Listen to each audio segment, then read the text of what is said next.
Eh, Estamos hablando de resistencias.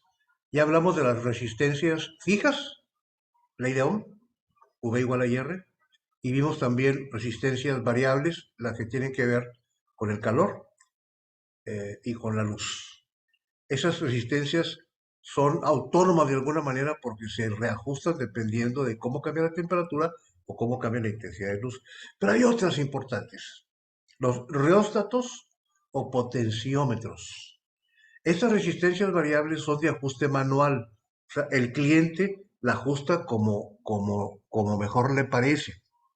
Todo mundo ha manejado alguna vez un potenciómetro o un rióstato desde el momento que en algún equipo electrónico, algún estéreo, de perillita, le mueven una perillita y sube el volumen, y le mueven y baja el volumen. Bien, atrás de esa perillita hay un potenciómetro o rióstato.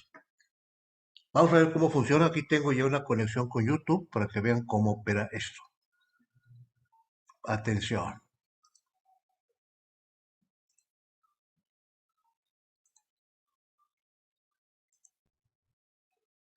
Fíjense, es esto. Aquí va la perillita que ustedes ven y que le mueven. El símbolo para, para el potenciómetro es una resistencia como está aquí y una flechita que se puede mover indicando que es variable. En este diagrama, la A representa este extremo, la C representa este otro extremo. Estos puntos son fijos y esta es una barra como de metal o de carbón. B representa un contacto que tiene que ver con este eje que al darle vuelta a la perillita, este punto se mueve, se mueve, se mueve. Pero ahí vamos. El potenciómetro, un componente tan simple y a la vez tan mal comprendido. El potenciómetro no es nada más que una resistencia cuyo valor se puede variar girando la perilla. Este, por ejemplo, es de 50 kiloohms, lo que significa que cuando el potenciómetro está en su valor mínimo tendremos 0 ohms y en su valor máximo tendremos 50.000 ohms de resistencia. La construcción del potenciómetro es simple. Consiste de una tira resistiva, que es la que proporciona la resistencia, un contacto deslizante que se mueve a través de la tira resistiva y se acciona por medio de una perilla. El símbolo del potenciómetro es este y las tres terminales del mismo se identifican como ABC. Vamos a ver el interior del potenciómetro. Aquí podemos ver esta parte oscura alrededor, es la tira que conforma la resistencia, que está conectada en un extremo a esta terminal y en el otro extremo a esta. Es decir, entre estas dos terminales tendremos la resistencia total del potenciómetro, que es de 50.000 ohms en este caso particular. Y aquí podemos ver el contacto deslizante, que es el que se mueve cuando giramos la perilla. Entonces, este contacto, el que se desliza, está conectado a la terminal de en medio del potenciómetro. Si nosotros lo ponemos exactamente a la mitad, entonces la mitad de la resistencia está hasta aquí y la otra mitad hasta acá. Y entre cada par de contactos tendremos 25 kiloohms. Y podemos irlo variando como querramos en ambos sentidos. Hay dos formas básicas de conectar un potenciómetro. La primera es como divisor de voltaje. Si colocamos una batería o fuente de alimentación, por ejemplo de 8 volts, y el potenciómetro está exactamente en su punto medio, entonces obtendremos 4 volts entre cada pareja de terminales del potenciómetro. Y si movemos la perilla hacia 3/4 de su posición, entonces obtendremos 2 y 6 volts respectivamente.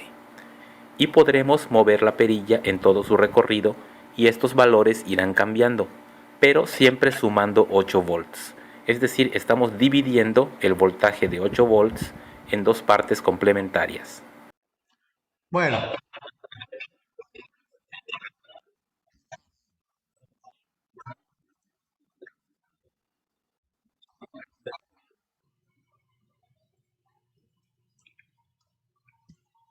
ya está. Me interrumpí porque no, esos detalles los vamos a ver un poquito más adelante. Sí quedó más o menos clara la idea.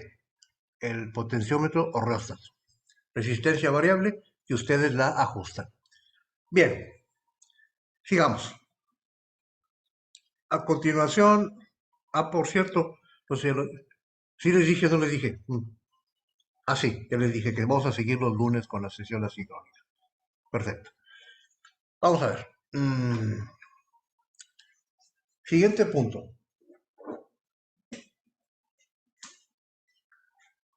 Potencia.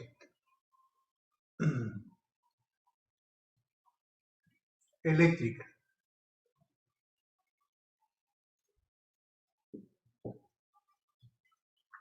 Es el mismo concepto de potencia que vimos en la mecánica, solo que ahora va a ser aplicada a conceptos eléctricos. La potencia, recordaremos, es el trabajo entre tiempo. Joules por segundo, watts. Lo rápido que se consume la energía. Y es el mismo concepto, solo que ahora esa energía es eléctrica, no mecánica.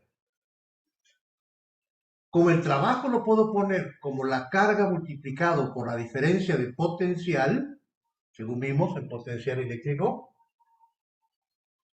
la división de la carga entre el tiempo corresponde a la corriente eléctrica. Y ya está, es muy simple. La potencia eléctrica se calcula multiplicando la corriente por el voltaje. Esta fórmula es general.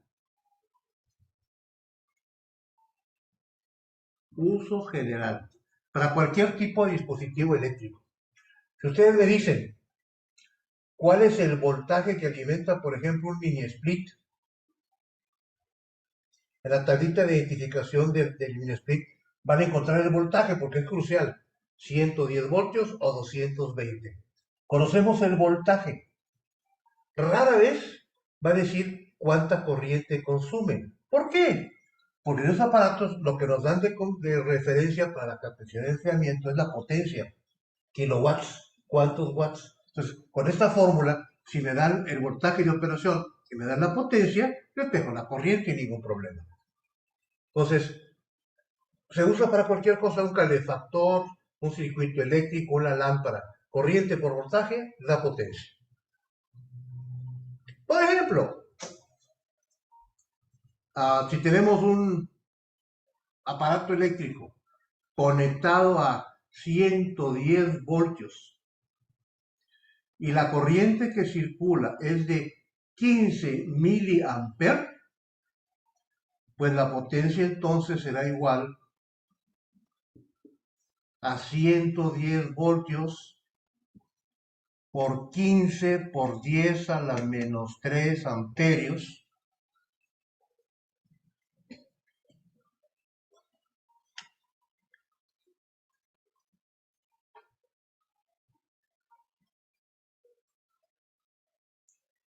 Mm, 1.65 watts.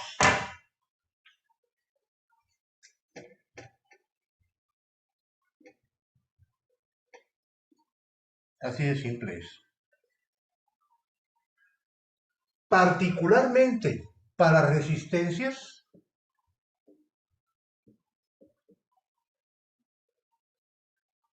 aquí esto ya es en detalle, ya no es para cualquier cosa, es para resistencias.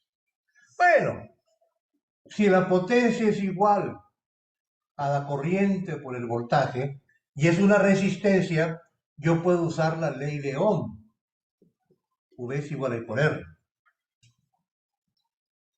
Si elimino el voltaje en la ecuación de arriba con la ley de Ohm, tendré que la potencia es igual a I por R. La potencia es igual a I cuadrada por R. Es una fórmula alternativa. Si conozco la resistencia y conozco la corriente, I cuadrada R me da la potencia.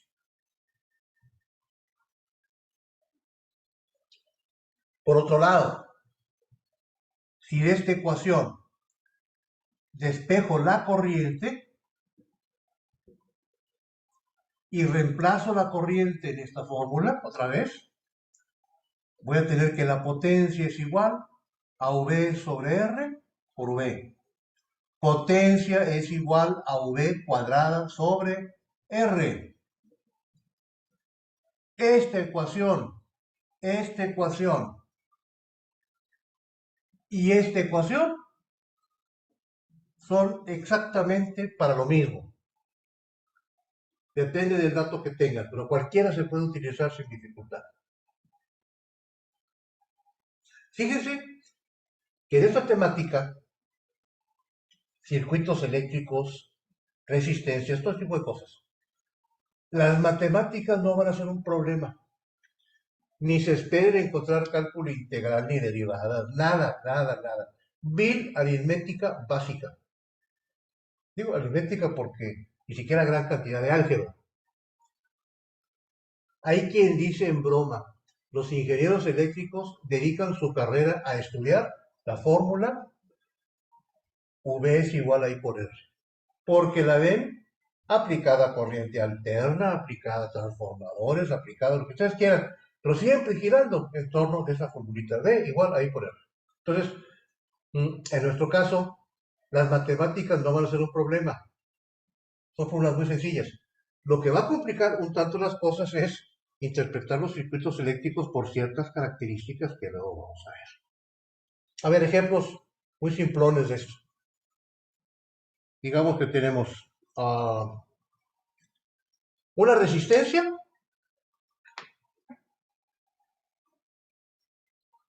está conectada a una batería de 80 volts.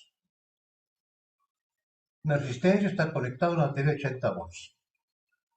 El valor de la resistencia es de 3 kilo ohm.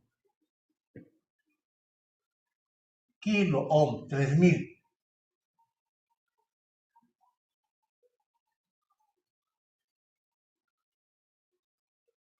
Calcular la potencia.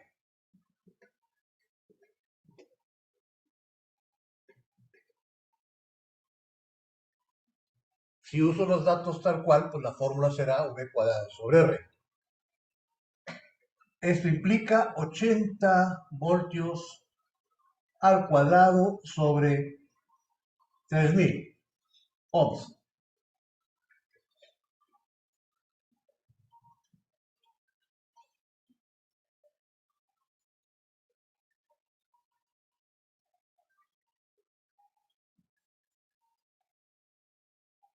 $2.13 watts.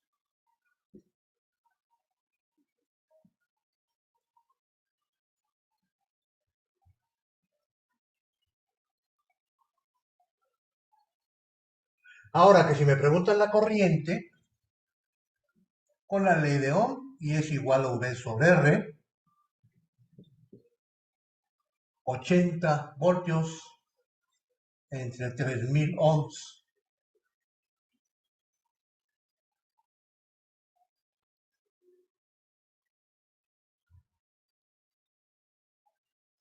$0.026 amperes.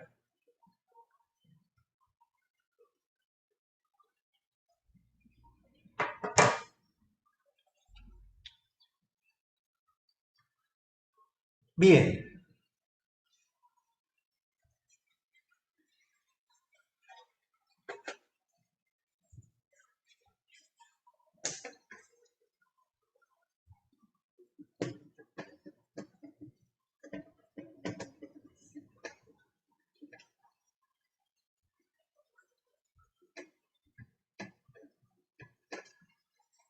Vamos a pasar ahora a circuitos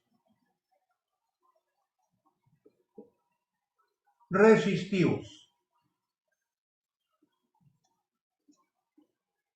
Circuitos que contienen resistencias, es lo que estoy tratando de indicar.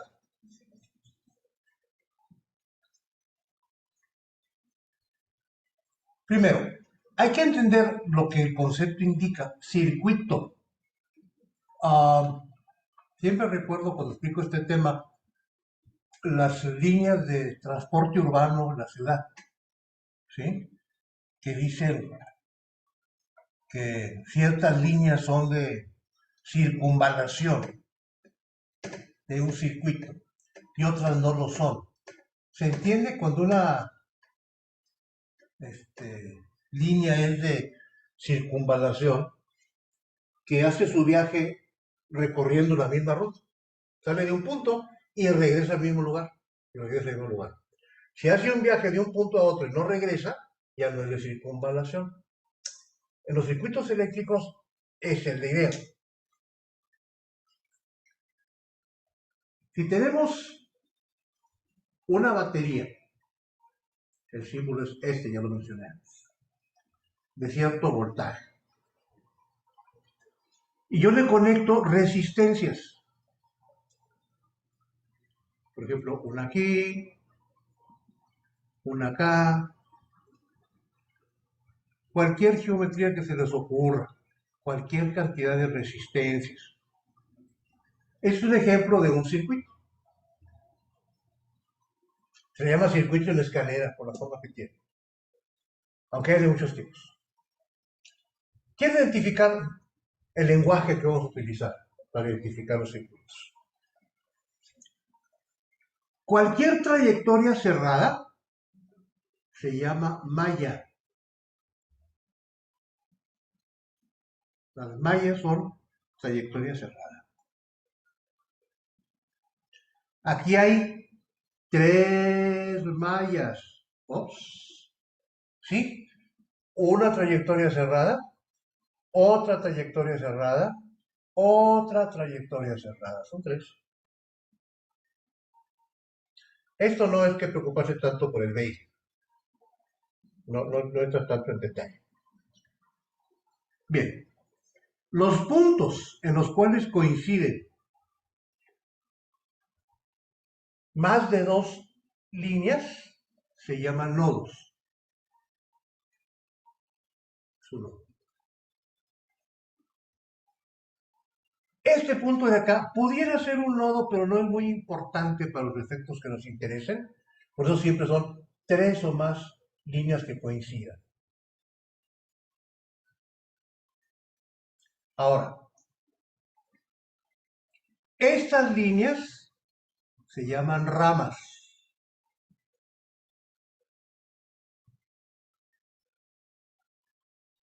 Esta es una rama. Esta es una rama. Pongo nomás una vez rama, ¿por qué? Porque es una sola línea, aunque tenga 2. Esta, por ejemplo,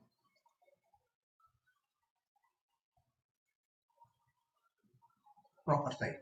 Vamos, una rama es cualquier parte del circuito que tenga algo conectado en su interior. Una resistencia, la batería, lo que sea, son ramas. Esto es una rama también. Es parte del lenguaje. Bien. Dije una batería conectada. Cuando hablamos de fuentes de energía que alimentan a un circuito, puede tratarse de una batería de linterna, puede tratarse de una batería de celdas con ácido como el de los carros, a lo mejor se trata de un generador eléctrico que produce electricidad, o un enchufe que conectamos al muro. Hay muchos términos que pueden utilizarse para los elementos que generan la energía eléctrica que alimenta un circuito, que dependiendo de su origen, pues tienen nombres diferentes. Dínamo, batería, celda, fuente solar, lo que se le ocurra. Para evitar esa gama de términos para identificar qué está alimentando un circuito, se usa un concepto general. Fuente de FEM. Fuente de FEM. Cualquier cosa que produzca energía eléctrica para un circuito, diremos es una FEM, punto. Que si es batería, generador, no importa, es una FEM. Fuente electromotriz.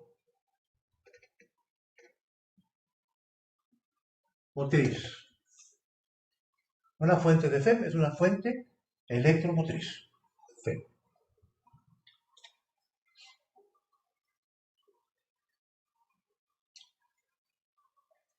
Bien.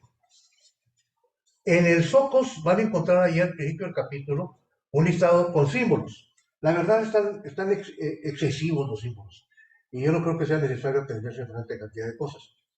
Identificamos, por ejemplo, el reóstato, así, o a veces lo ponen en algunos circuitos así, resistencia variable.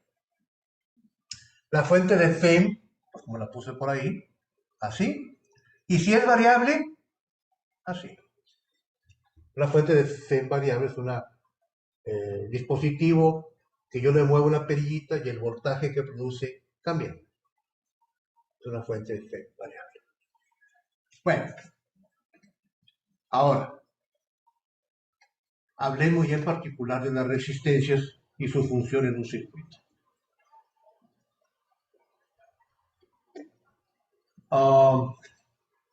Existen dos formas básicas, no las únicas, pero las básicas de conectar resistencias en un circuito. Las resistencias, la conexión en serie. Circuitos conectados en serie.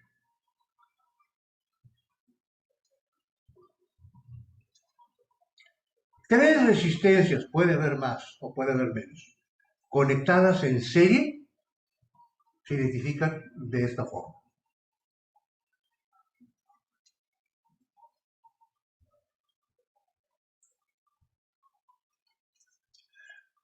¿Cómo sé que están conectadas en serie?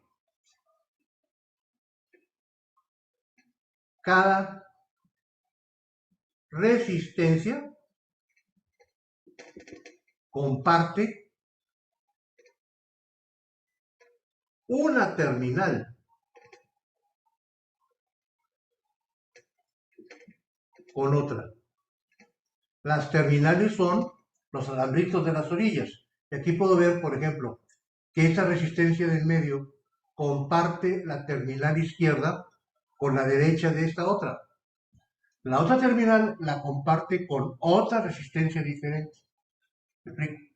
O sea, una resistencia comparte una terminal con otra resistencia, pero nada más una.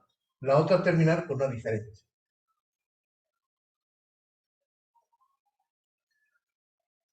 Ahora, recordarán que decíamos, el modelo del flujo de la corriente eléctrica a través de un cable, decíamos, los electrones pasan por un cable de tal manera que son como bolas que van desplazándose y empujando las bolas que están adelante. ¿Con qué velocidad se mueve cada electrón?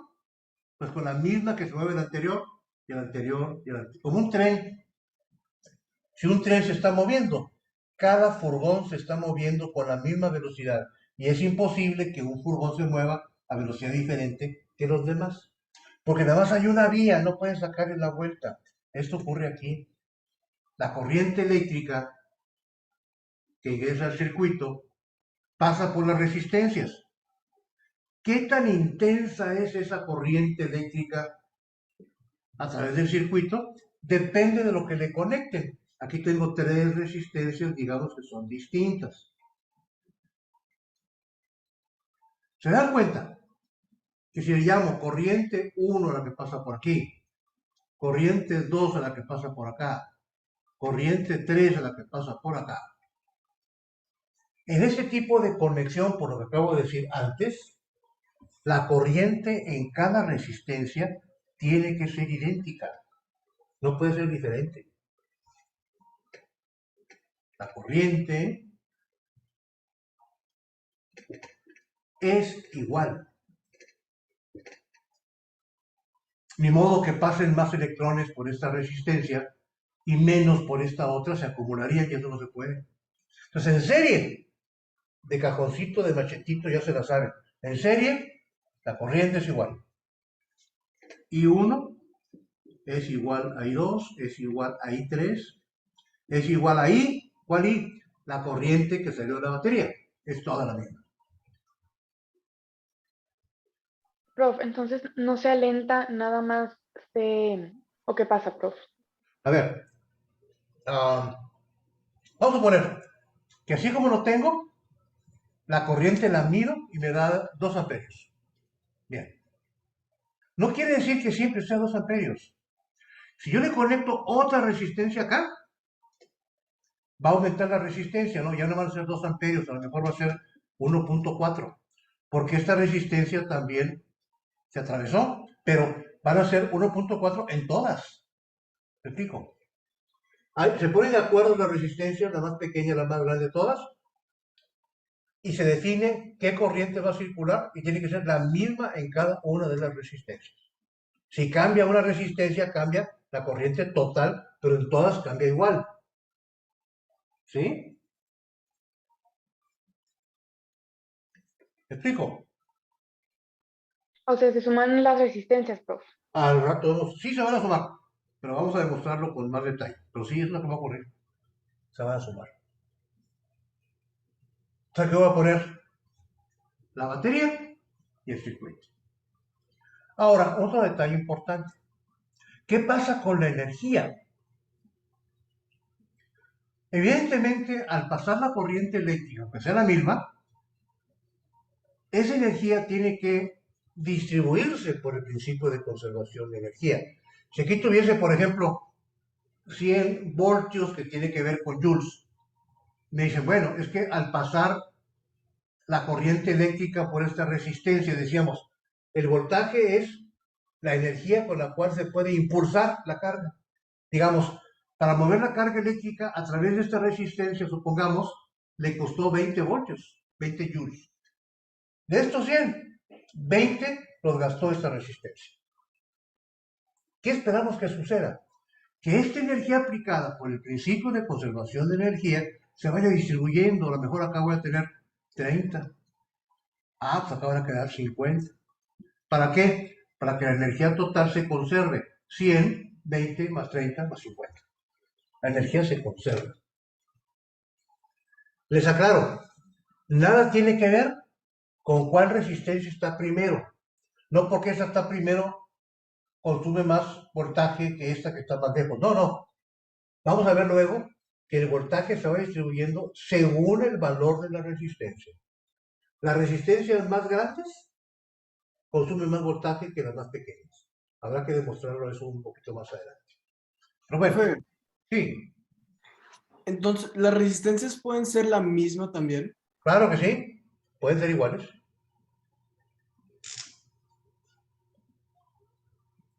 El voltaje aplicado se distribuye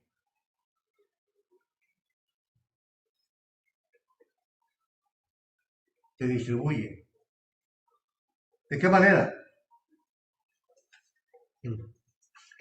Voltaje aplicado es igual a la suma de los voltajes en cada elemento. Sí se lee ahí, ¿verdad? Pues que no dice, que no, sí. Por el principio de conservación de la energía.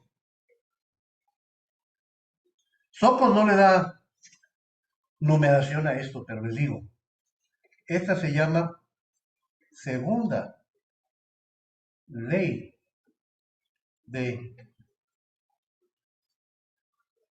Kirchhoff, un físico alemán, parece ruso, pero alemán. Kirchhoff. Eso es lo que hay con respecto a la conexión en serie.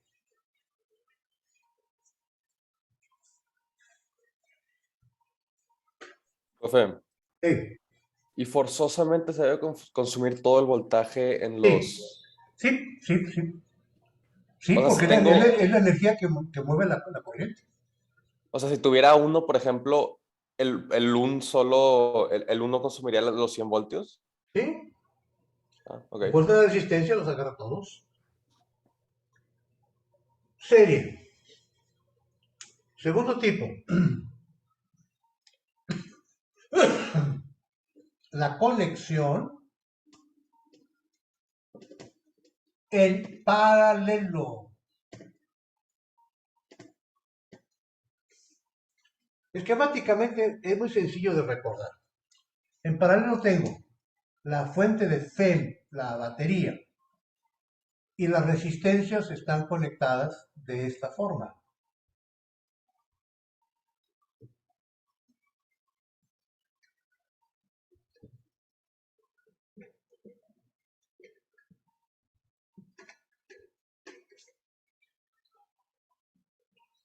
A diferencia de esta conexión, donde cada par de resistencias solo tienen en común una terminal, acá todas las resistencias comparten las dos terminales.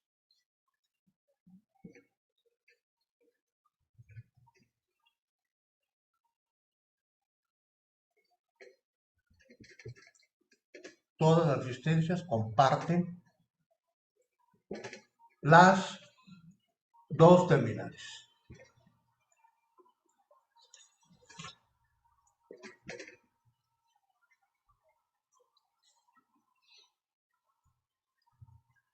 Bien, ahora, de la batería sale una corriente. Esa corriente, ¿qué magnitud va a tener? Lo que le marque, lo que le conectaron. Recuerden que las resistencias son las que le dicta a la batería qué tan rápido la corriente fluye.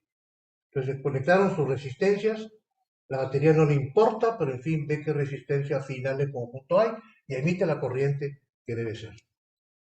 Pensemos en la corriente como un flujo de agua, ya lo pensamos así antes. ¿Qué creen que suceda al pasar por estas líneas? Evidentemente tiene ramas. Aquí hay una, y acá hay otra, y acá hay otra.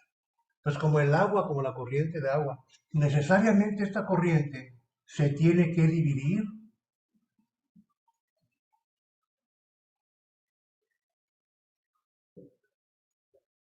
Tiene que alimentarse cada línea. La corriente se divide de tal forma que la corriente aplicada es igual a la suma de las corrientes en cada una de las vías.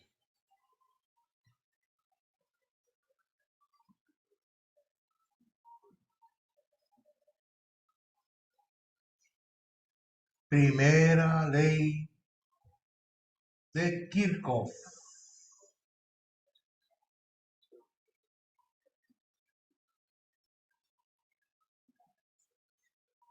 El voltaje es el mismo. Vámonos. Nos va a costar un poquito entender.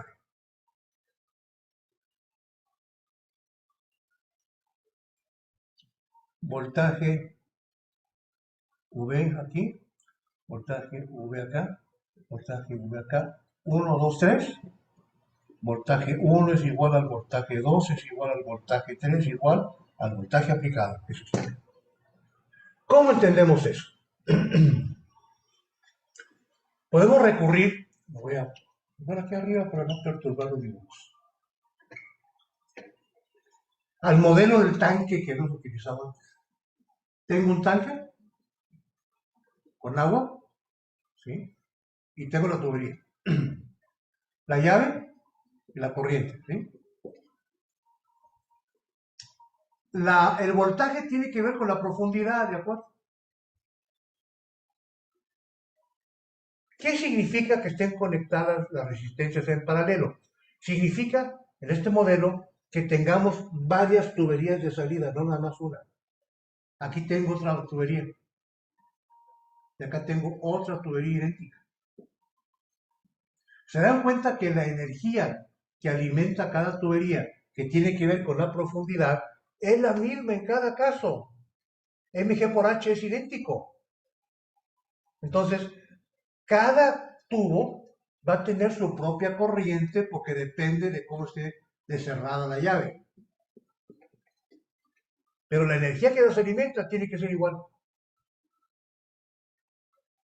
Puedo ponerle 1000 resistencias y cada una va a recibir el mismo voltaje.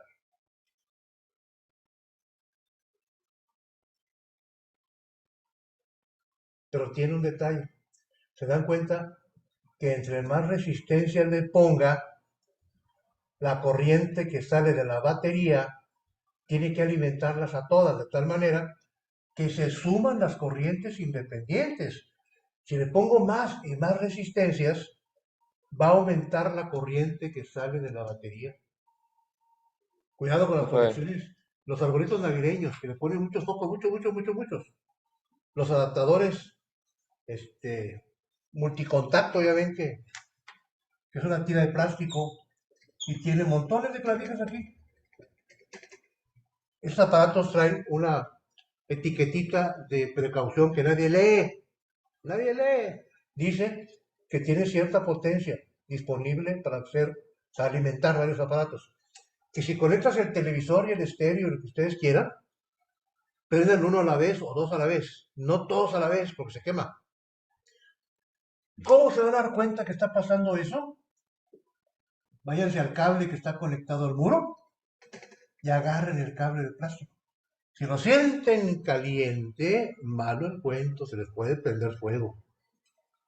Entonces hay que ser cuidadosos. Las mejores extensiones son las más feas. Las amarillas que tiene allí con Depot. Horribles, esas son las mejores, porque soportan mayor potencia. Entonces, la conexión en serie, en paralelo, tiene ese detallito. ¿Cómo creen que sean las conexiones en las casas? ¿En serie o en paralelo? Pensemos Paralelo. en el poste que está en la calle y los cables que van a la casa.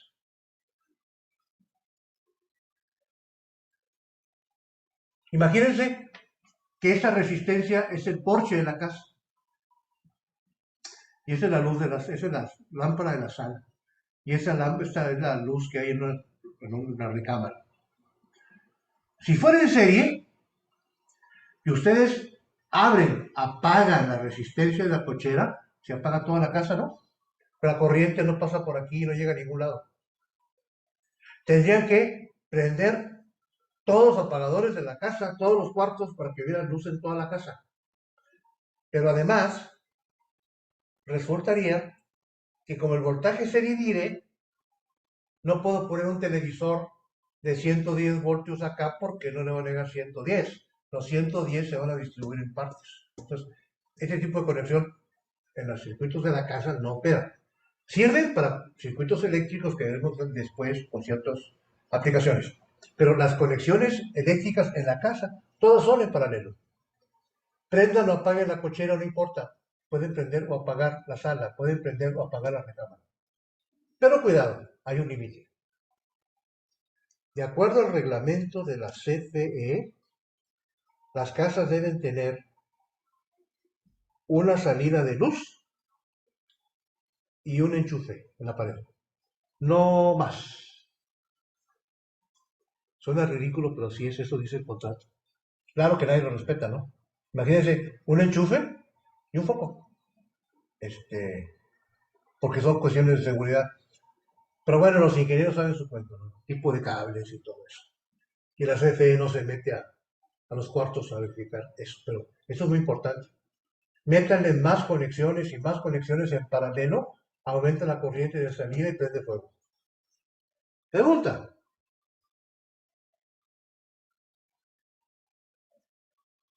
Profe, ¿cuál es el límite de las casas? O sea, antes de que prenda fuego ¿El como esa límite de conexión qué? que ¿El dijiste. límite de qué? O sea, pues de cuántas conexiones puede haber a la vez. ¡Auch! Depende de lo que tengas conectado. Mira, em, cuando entramos a la casa hay un switch general, ese es reglamentario. Hay muchos modelos, unos más bonitos que otros, pero básicamente una palanca que cuando lo abres, cuando lo desconectas, se apaga toda la casa. Ese es como para cuando el pandemonium, cuando de plano no sabes qué está pasando, estás viendo humo y no encuentras, jala la palanca y desconectas todo. Ese es el switch general. Debe tenerlo. Les comento que ahí la prepa nunca se pudo corregir porque el laboratorio, que ya no existe, ese laboratorio fue construido tardíamente, porque el laboratorio de BI estaba en el quinto piso, en aulas 1. Nos movieron a ese edificio a las 3 y se construyó ese saloncito en medio tardíamente. Bien, se construyó, no fue mala fe ni mal intencionado, pero cuando estaban construyéndolo, nos avisaron que iba a haber una inspección del BI, tómala, y no sabíamos, inspección del BI. Total, llegaron los inspectores, llegó la directora de la organización con sede en Buenos Aires, una maestra con atemorizada la mujer, seria, seria, seria, seria, seria.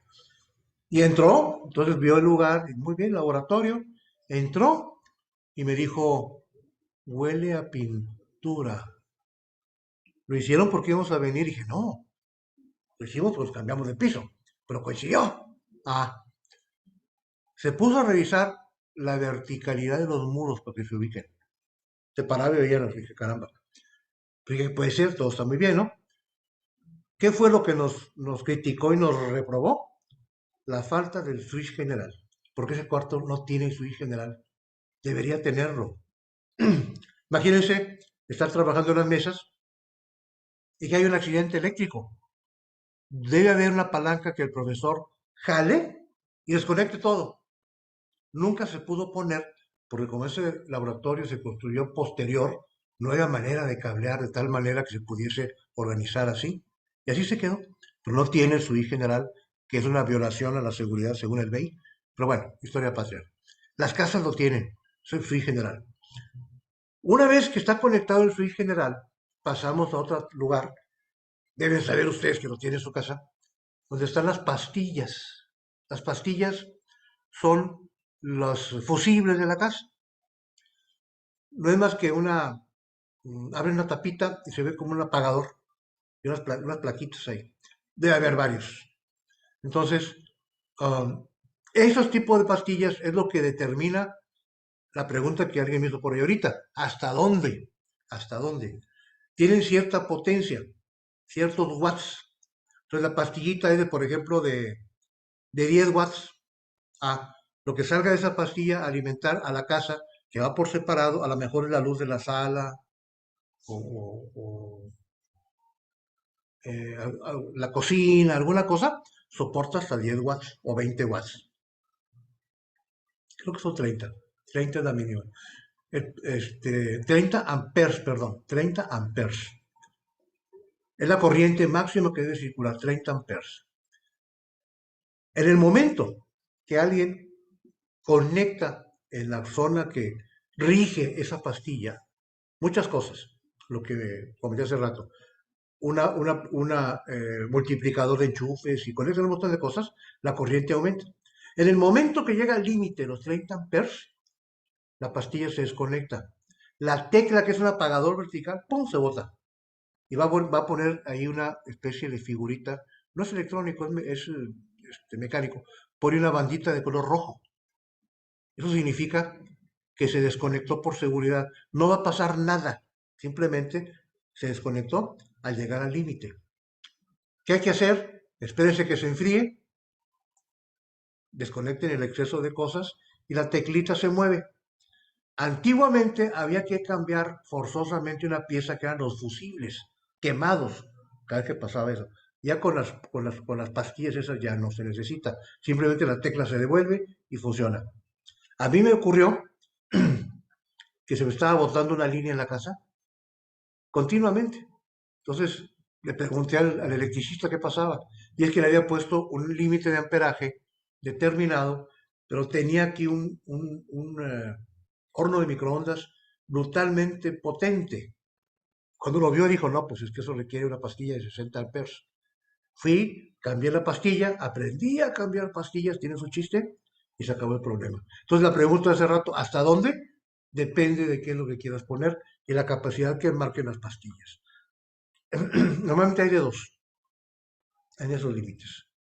Pero también hay que tomar en consideración que no se trata de decir, pues le pongo una pastilla de 60 amperes y ya. Hay que tomar en cuenta que los cables que van dentro del muro tienen su grosor. Normalmente los apagadores de los focos el cable que viene de energía, que lo alimenta, es un cable más grueso que el cable que sale del apagador y que da al foco. ¿Por qué?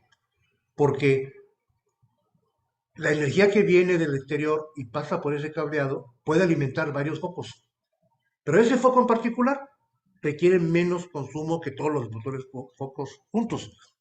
Yo le reclamaba a mi electricista, oye, pues pon el cableado igual. Decía, no, no, no, no, no. Es más grueso el que llega y más delgado el que sale, porque si debe ser, no se requiere más. O sea, vamos, ¿qué quiero decir? No es nada más, ahí se va, hay que saber qué se está haciendo. Ponerle muchas conexiones al mismo tiempo, poniéndole una pastilla que soporte mucho amperaje, no es la solución. Cuando la corriente crece, crece, crece, crece, crece. Por ejemplo, se compra un aparato eléctrico de taller, un torno, una cosa de esas, de 440, y conectan, suponiendo que tengan ese voltaje. Si el cableado no es el adecuado, literalmente se calienta tanto el cable dentro del muro que el plástico chorrea, chorrea, se derrite. Y ahí no le va a quedar otra más que cambiar el cableado de la casa. Y eso cuesta un montón. ¿Preguntas? ¿No? ¿Todo está bien? Fíjense que históricamente hablando, en el BI, cuando toco estos temas, se empieza a notar los futuros ingenieros eléctricos, porque hay ciertos detallitos que son como que mentales, trucos y trampas, cómo resolver circuitos. El que tiene la vocación para ingeniero eléctrico, y van a ver que alguien va a salir así, voy a poner un problema de circuitos, nada más se le queda viendo el dibujo y ¡pum! Me da la respuesta. Así, tienen ese calibre. Y eso es muy bueno, desarrollarlo, practicarlo. Les voy a plantear algunos trucos de cómo hacerlo. Por las pruebas uno del BI, pues las pruebas uno son del tiempo, todas son del tiempo. Para particularmente ahí va a aparecer un circuito con ciertos datos y va a preguntar algo de él y el que sea más rápido ahorra el tiempo. Y hay que saber hacerlo. Normalmente se pueden resolver de la manera tradicional con ecuaciones, con cálculos, tardándose a lo mejor 2 minutos o contestándolo en 5 segundos el más hábil. Yo pretendo darles algunas tips de cómo se hace eso para que ahorren tiempo. ¿Ya está? ¿Preguntas? Se duermen o qué pasa. Nadie dice nada. ¿Todo está bien? Todo está bien, Andrea, profe. Andrea, ¿todo bien? Hey. Bueno, pues ya es la hora. No sé, me imagino, ¿ustedes se van al té corito? ¿Qué pasa?